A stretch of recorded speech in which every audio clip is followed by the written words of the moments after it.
언제 어디서나 함께하는 진리. 들려주는 대순애보.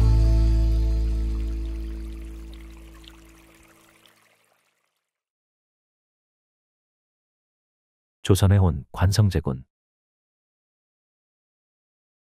상제께서 신원이를 데리고 태인 관악묘 재원 신경원의 집에 이르러 머물고 계실 때 그와 그의 가족에게 가라사대 관운장이 조선에 와서 받은 극진한 공대의 보답으로 공사 때에 반드시 진력함이 가하리로다 하시고 양지에 글을 써서 불사르시니 경원은 처음 보는 일이므로 괴이하게 생각하였도다. 관운장은 유비, 장비와 함께 삼국지에 등장하는 대표적인 영웅 중 한 명이다. 그는 생전에 후한 헌제로부터 한수정우라는 봉호를 하사받았다. 그리고 촉한 황제 유선이 관운장에게 내린 장무후를 비롯하여 공에서 왕으로, 영제왕에서 제등으로 그의 지위는 격상되었다. 1614년에 명나라 신종은 그에게 삼계복마 대제신이 원진천존 관성제군이라는 호를 내렸다. 이때부터 사람들은 관운장을 관성제군이라 부르게 되었다. 조선에서 관운장을 기리는 사당인 관악묘가 세워진 것은 임진왜란 때의 일이다.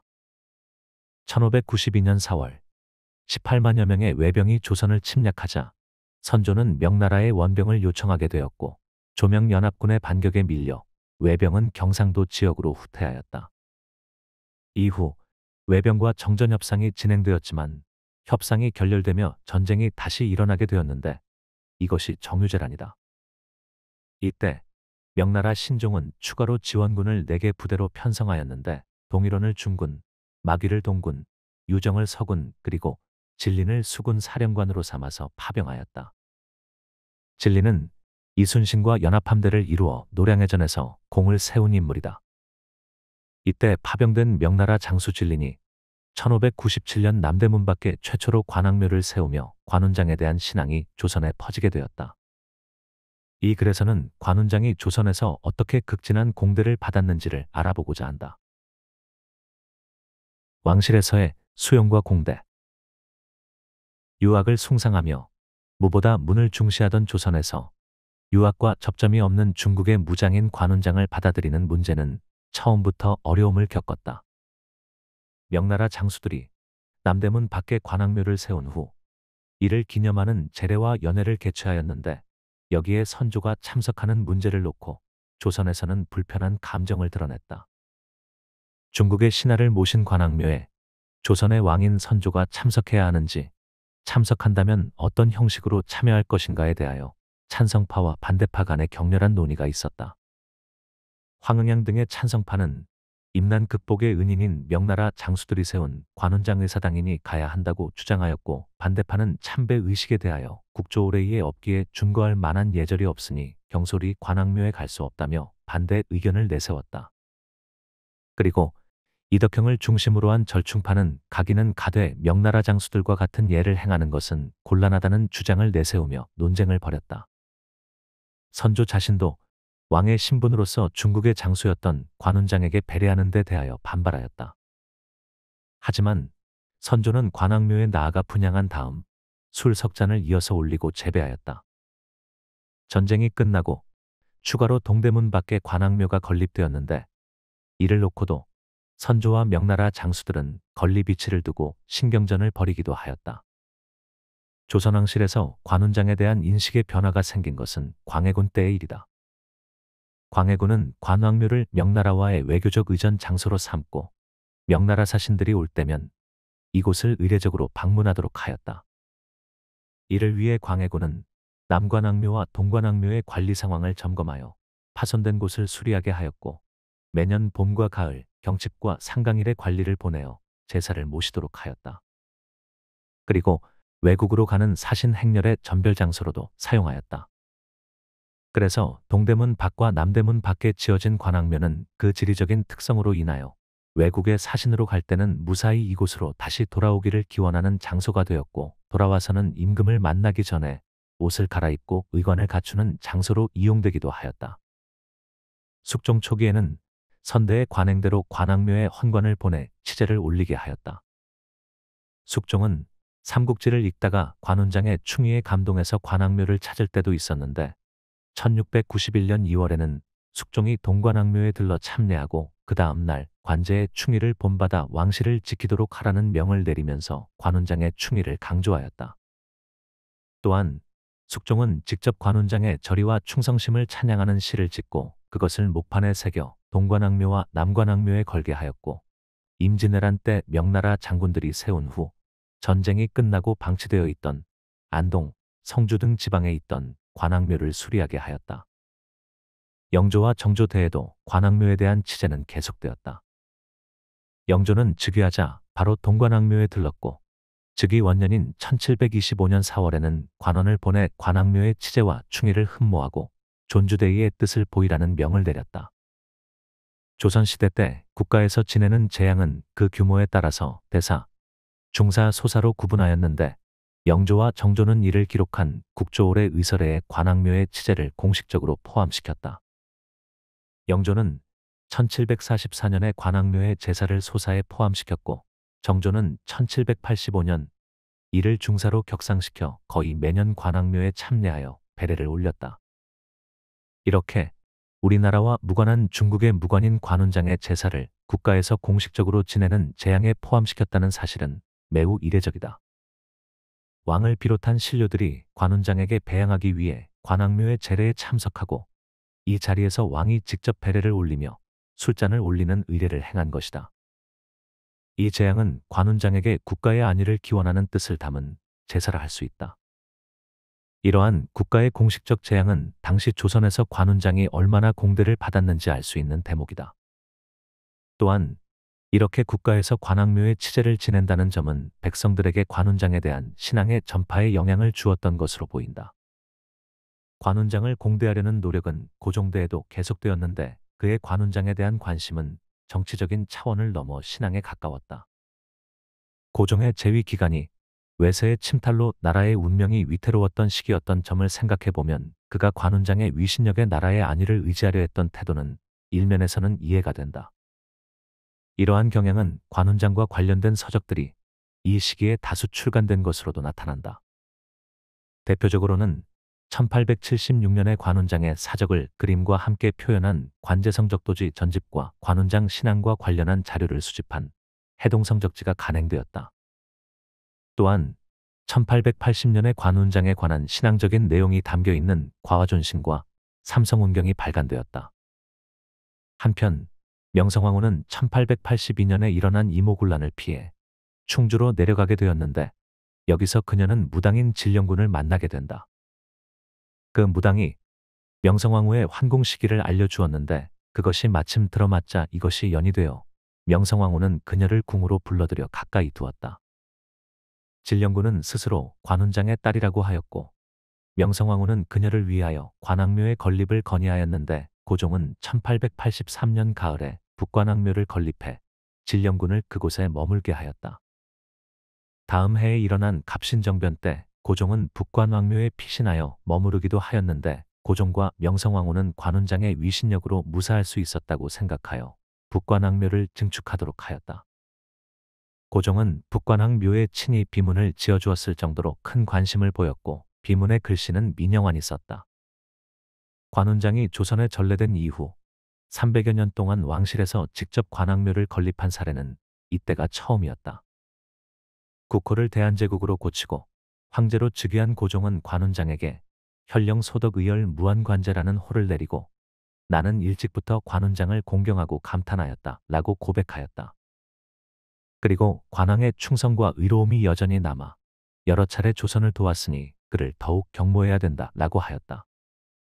1902년에 고종은 유비 관훈장 장비를 합사하자는 조병식의 건의를 받아들여 서관왕묘도 건립하였다. 이는 고종이 외세의 침략으로 풍전등화와도 같이 위태롭던 나라를 관훈장의 위신력에 의지하여 해결하려 했던 신앙심의 발로였다고 할 수 있다. 민간에서의 신앙. 관훈장은 임진왜란을 전후하여 소설 삼국지연의의 전파로 그의 충의가 민간에 널리 알려지며 명성을 쌓고 있었다. 임진왜란 때는 그의 혼령이 나타나 전쟁을 도왔다는 전설도 전해진다. 명군이 서울을 지키는데 일본군이 쳐들어와 쌍방이 동대문과 남대문 밖에서 대치하고 있었는데 갑자기 광공이 적토마를 타고 나타나 허공에서 청룡 언월도를 한번 휘둘러 산머리를 치자 동시에 광풍이 일어나 일본군 쪽으로 모래바람이 일고 돌덩이가 휘날렸다.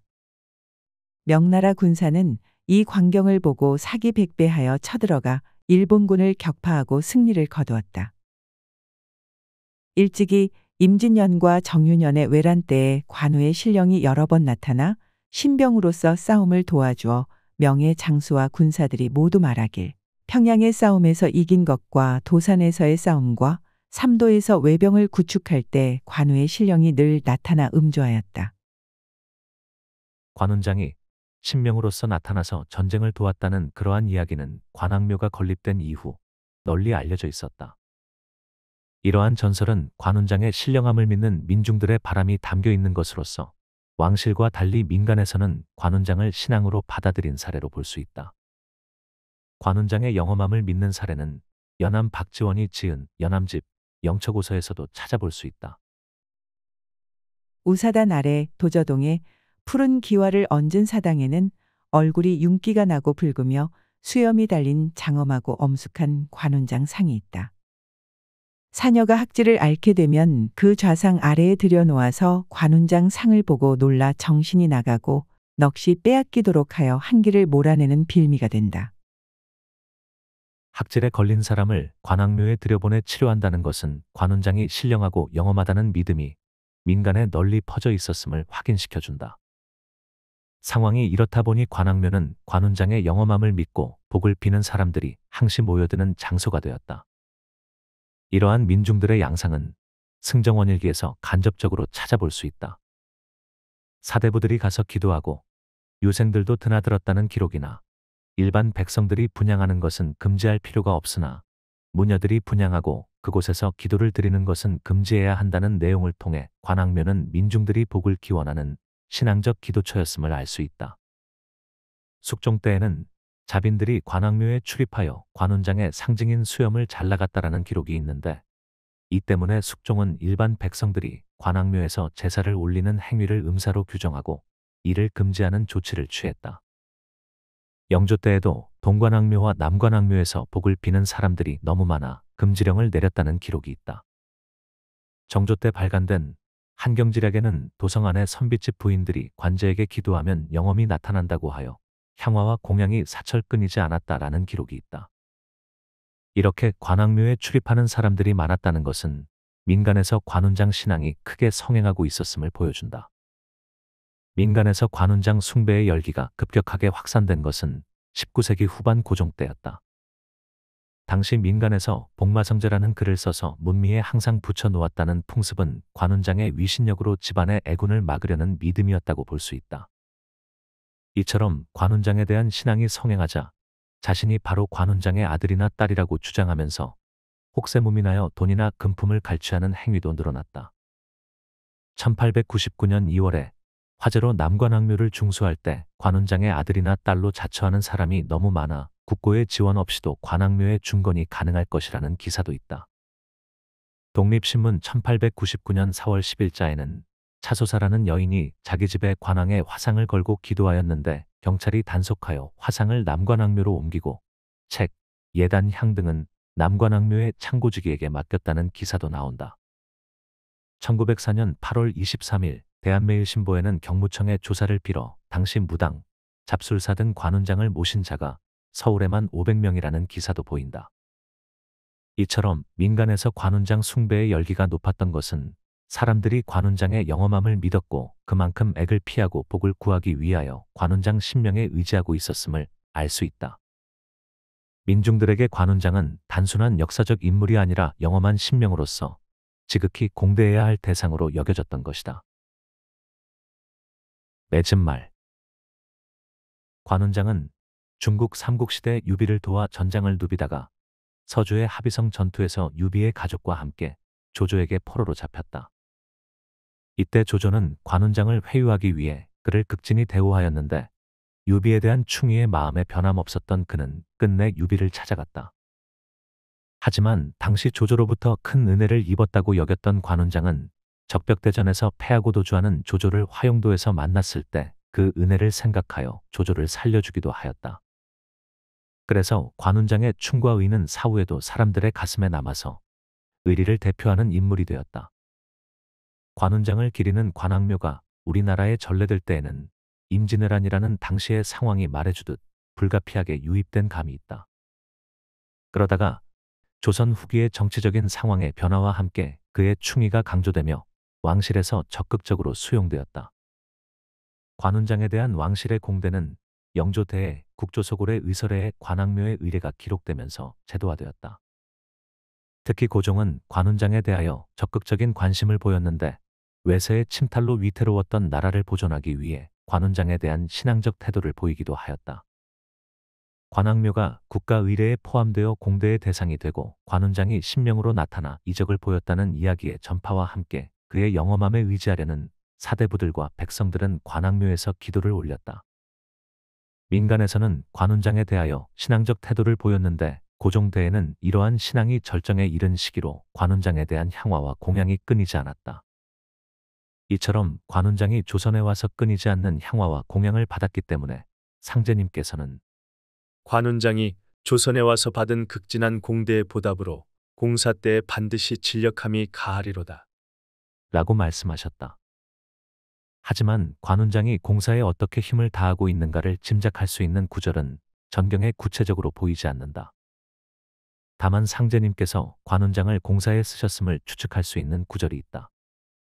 1907에서 1908년경 어느 날 태인 백암리에 있는 김경학의 집에서 공사를 행하기 위해 박공우와 함께 그곳으로 가시던 도중에 관운장의 형모로 변하여 내 얼굴이 관운장과 같으냐. 고 물으신 구절이다. 이는 김경학의 집에서 행하실 공사가 관운장과 관련이 있기에 상제님께서 그의 형모로 변모하신 것이 아닐까 한다. 그리고 우리가 매일 송독하는 주문에서 진법주, 운장주, 해마주 등으로 관운장이 3번이나 등장하고 있는 점에서 상제님의 말씀을 다시 한번 생각하게 한다. 조선에 온 관성제군. 언제 어디서나 함께하는 진리. 들려주는 대수내보.